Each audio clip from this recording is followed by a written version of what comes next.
2TROPHYS and so be trophy ebona baswana yeah and ebona but asama me busa ne say asantekotoko ye nimu no say the Toyota Cup na measure ne there then ana ufi say Toyota Cup ne de measure asantekotoko Debi ne the cup be send the league FA Cup de kwa Africa major trophies na league no 3 years Toyota Cup ye ceremonial 3 years no Kotoko ni league na FA Cup no mo je say bako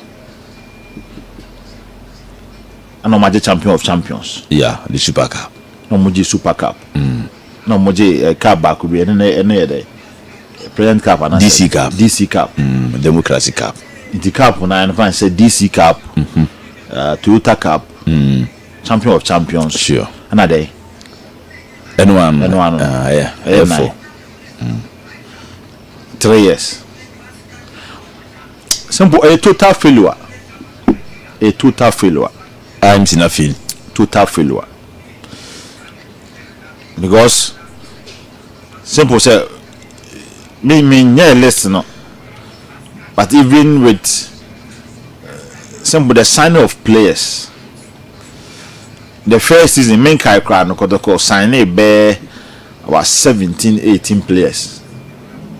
Or one fan say we have the 16 players. Okay. In the first season of the IMC.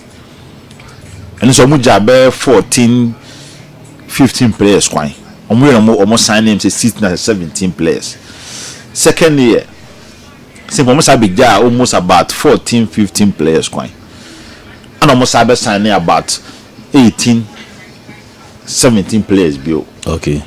You will second season after second season, third season almost almost be say 10-11 players kwai.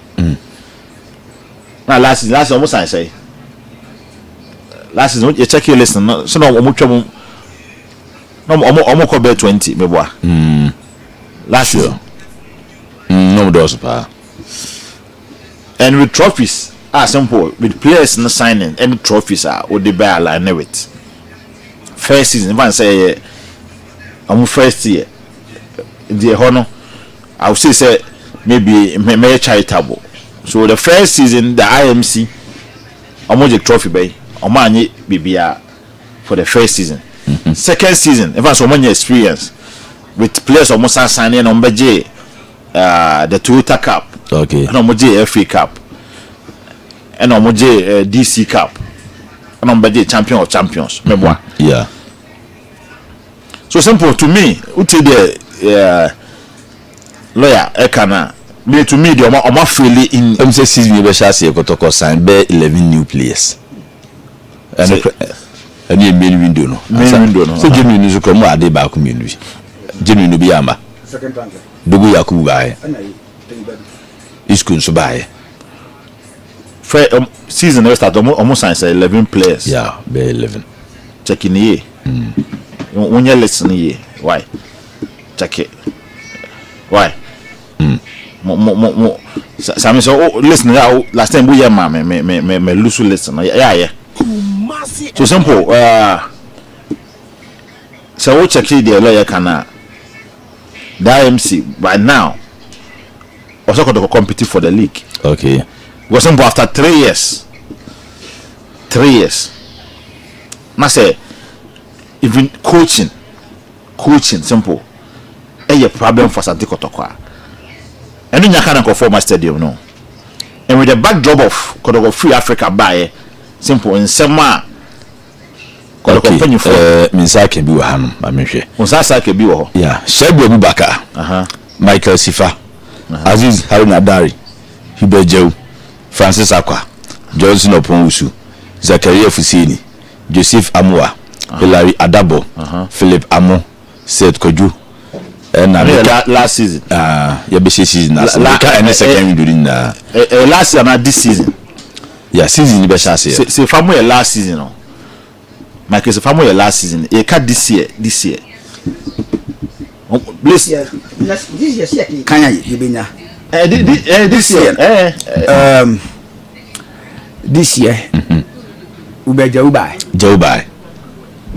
Zakaria Fusini Zak bai Walid ni Mafusini bai Lord Hilary Adabo Seth Koju Joseph Amoa. Joseph Amoa. Hamzata. Yeah. Dari. Philip Amo.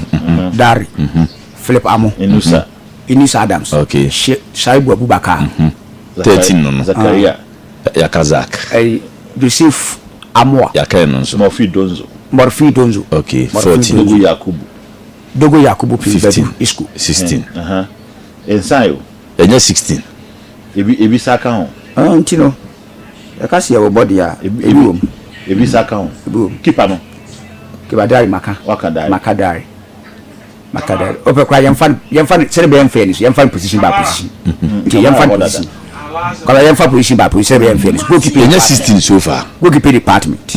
Yemfa omo fa one. Okay. Aziz Dari. Number 2. Position no. Omo fa Shaibu. Abubakar. The Oprano. Yeah.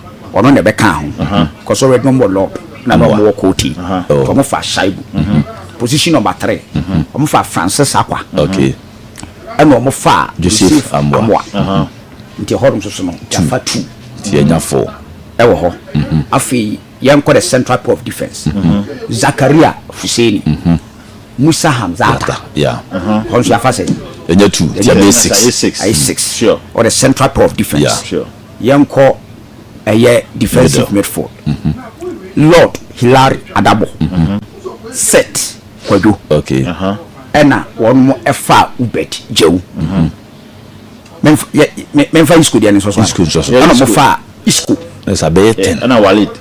Ena fa Walid ni mafuseni. Na be 11. Afi yenko yen 10 wa. Inusa Adams. Ebai. Inusa Adams. Yeah. Philip Amo. Enso so ebai. Yeah. Ena Memfa dozo nshen. Morifin dozo. Enso ebai. Johnson. Ententenwa no. Johnson opon. Usu. Enso so eba ententenwa ho. Nti awie wo mo. Now Dogo Yakubu. Enso so seni mo ho forward. Yeah. Enso so ebai. Ti 16. Sina etie. 16. 16 players. Yeah. 16. And simple trophies no say. 4. Me can this year crampo. This year. 16 new players. Na trophy say. This year trophy be annual.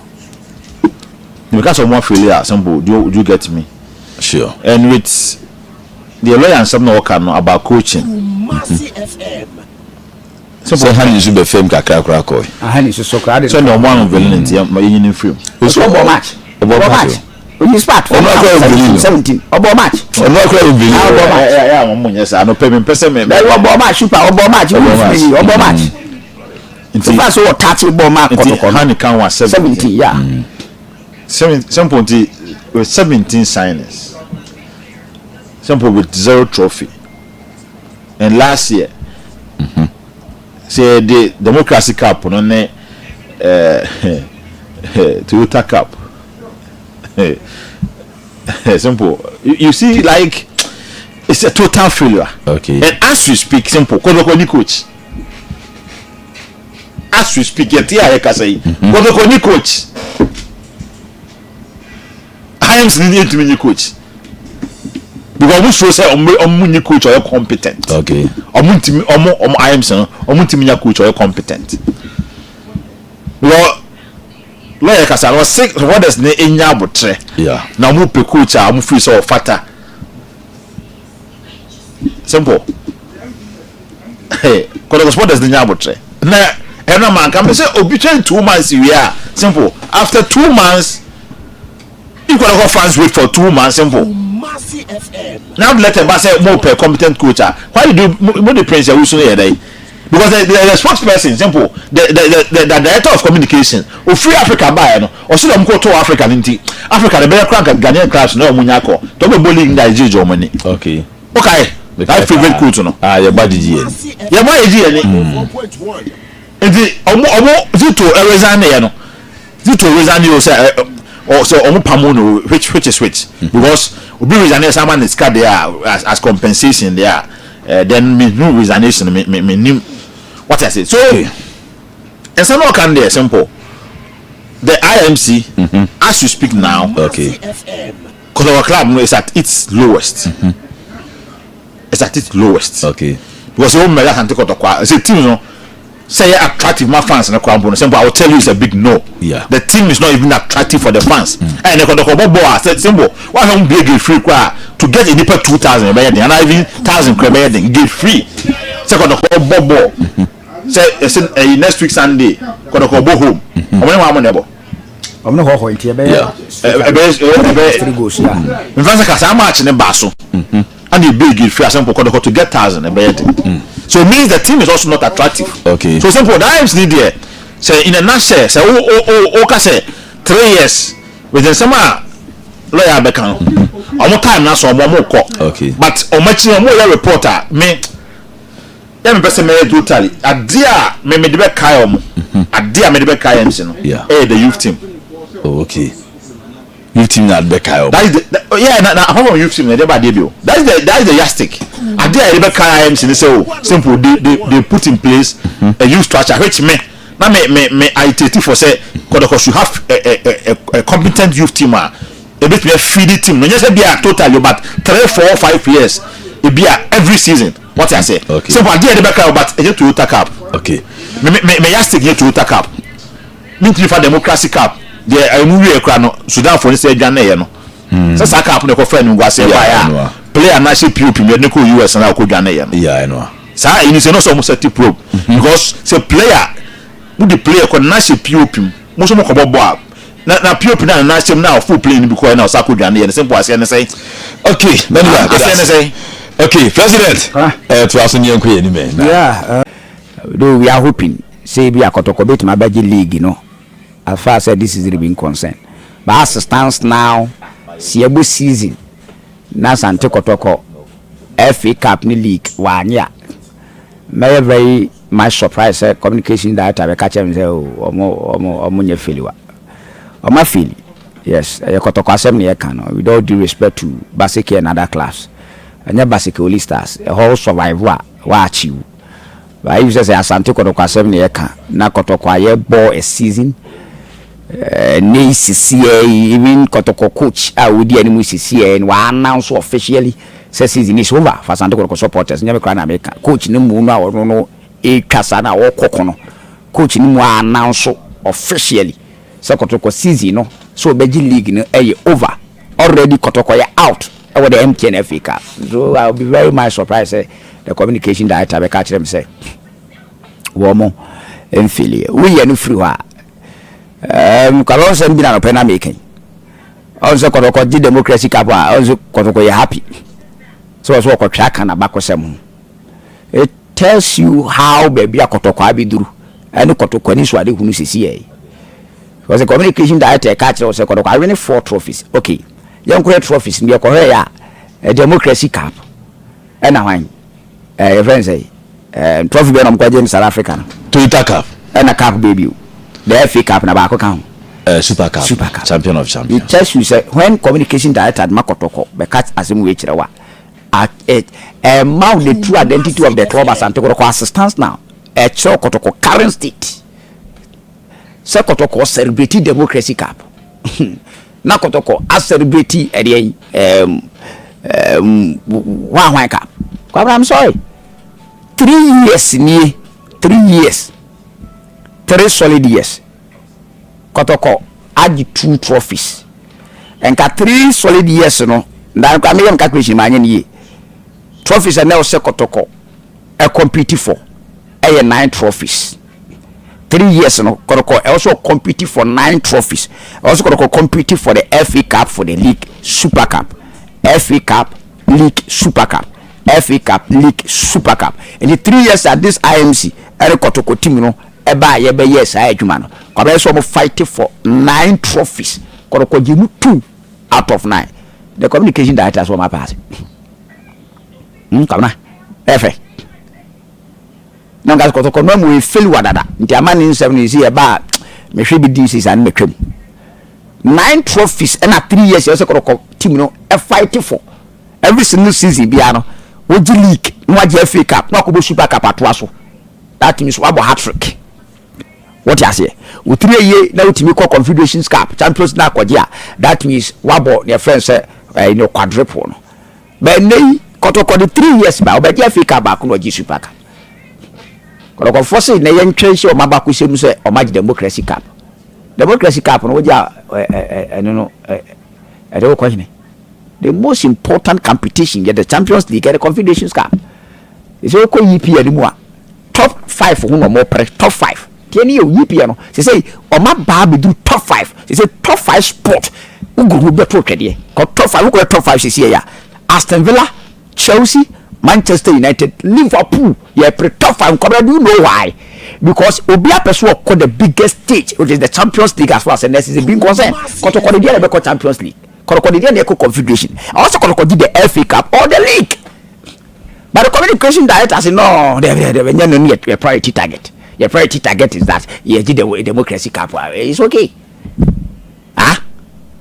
you did your friends say Toyota Cup it's okay till say obeti say you are lawyer safudu kunum obi di Kotoko anim no e ba mu say debi e ya Asante Kotoko asem ne e kan say these are certain mentalities e be obi tiri mi say so fighting for Democracy Cup now fighting for Toyota Cup or nyade a wa achi wa kwabra Kotoko say ndira ve ma wo dey team ne bere no for the vision of the club a woo kura it's unfortunate now say ka say bi say Kotoko supporters no why nwanwa say womo ema Zito koye no eni wate se Kotoko supporters ni say Zito din den to mo Zito din ni say man good job 104.1 man good job coach ni performance no dey ban Kotoko supporters no mo no kwabena gatama omo mato na mo so na say dey bi enya dia Karim Zito bet na mo omo enam no obetime nya bi aye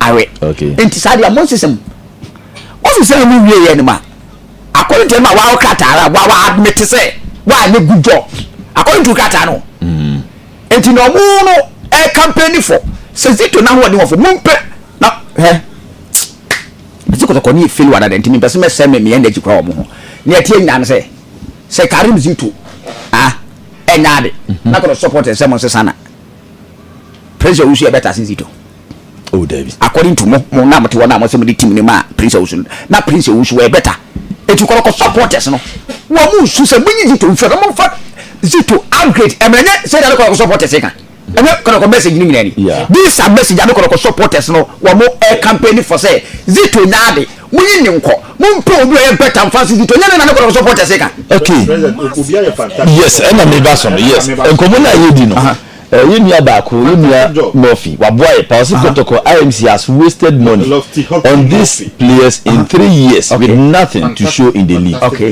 Yaya Dauni, Nana Beni Amwa, Fatal Sedu, okay. Samba Unel, okay.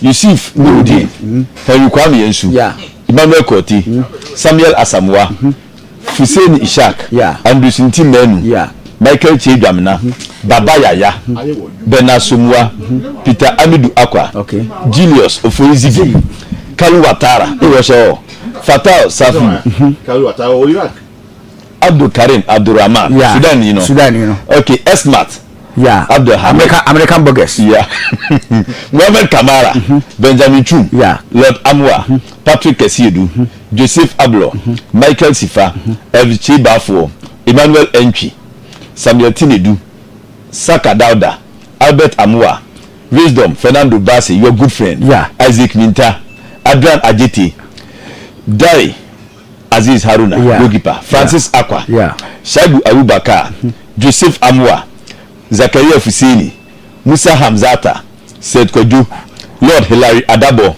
Hibejeu, Johnson Opon, Philip Amon, Inusa Adams, Benjo Morfin, Kwesi Asante Marcelo, Prince Adesa, Kwame Opoku, Walid Fuseni Nema, Listowell, Honey, Dogo Yakubu, Prince Bedu Isku, 2024, 6th position, 2025, 4th position, 2026, now 6th position. If I call the message by Safan Dinibra, I'm in Kosorona. Bondinibio. Genia Lofty, Hopty, Murphy. Fantastic. o ye show ni say na onya ni baby say techira fantastic mama abasha onya ni baby say techira ma Ghana football ko aye yeah what I say do what they say 50 say 53 players 53 players 53 3 years no 3 years no no ma don't know okay eh ko continue antoso second okay tell you say 9 they say see you know ko to 6 na 6 ni ya performance we dey be likely obe free o say no ma be twa kata so bo patcho ye nya sa ne say ya wi obe free 6 wo and odiba enti ya mo ye nya ya ba so 2024 soccer season no to so 6 2025 last season no to so 4 and this season assistance na to so 6 na 6 no wo hwe wa konta ya mensa ni shoe ya prince owusu ni shoe se ya utim sa papa bia ni mu osu ba okay president the boss ya back fu yamo na baso yeah na wo ka na e ma menu ide we se ba ya wo de be shi mu no wo ka se koroko supporters na yewu asafu Duku ka koroko supporters no ho ye ni nwanwa kakra ni ade la ya mumum na ho nwanwa mumum na ho nwanwa we say wo person putu blames to koroko supporters say e die ntina ase koroko supporters no all of a sudden no mo say free Karim Zito mo ho nwanwa ntiamo munsa nye serious ntia ntia munye serious ne say Kotoko supporters na asem yetiawa Karim Zito nyaade mo Zito nko ya pede under of Karim Zito me de ma wan prince ntia no ma be say okay say na enim say mo be ye dia ene ka mo feel Zito nimre yi okay ene o mo ko bani okay me da say